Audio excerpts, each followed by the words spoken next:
Programang ito ay rated SPG, striktong patnubay at gabay ng magulang ang kailangan. Bukod sa kaguluhan sa mansyon dahil sa pagtatraidor nila Tanggol ay magkakaroon ng napakalaking gulo. Susugod kasi ang mga gerero at kapulisan na pinangungunahan ni Rigor. Makikipagbakbakan sila Tanggol at sa pagkakataong ito ay kakampi nila si Ramon. Ubusan ng lahi ang magaganap.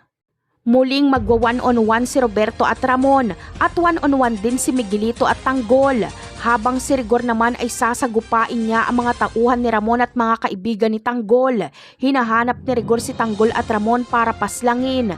At dito nga ay makikita niyang nagbabakbakan si Tanggol at Miguelito kaya lalapit si Rigor. Sisigaw si Tanggol na pagbabayaran umano ni Miguelito ang pagpatay nito kay David. Sasagot naman si Miguelito na dapat lang yun kay David dahil may atraso umano yun sa kanya. Rinig na rinig ito ni Rigor, kaya malinaw sa kanya na si Miguelito ang pumatay kay David. Kaya ang target na tapusin ni Rigor ay hindi na lang si Tanggol kundi si Miguelito na rin.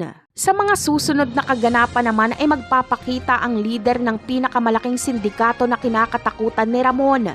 Matatandaan natin na laging tinatakot noon ni Mr. Kwon si Ramon at Don Julio na makakarating umano sa organisasyon ang kapalpakan ng mga Montenegro. Sa takot na magsumbong si Mr. Kwon ay pinatay siya ni Ramon. Ang leader ng organisasyon na kinakatakutan ni Ramon ay gagampanan ni Roy Binson. Dahil sa pagsugpo ni Tanggol sa iligal na droga ay siya ang tatargetin ng organisasyon na itumba. Ang organisasyon na ito ay kinabibilangan ng maraming sindikato at pangarap ni Ramon na maging pinuno siya dito. Ano kaya ang gagawin ni Ramon kapag target na si Tanggol ng kinabibilangan niyang organisasyon? Ano kaya ang kanyang gagawin para hindi magalaw si Tanggol? Yan ang aabangan natin sa mga susunod na episode. Paalam!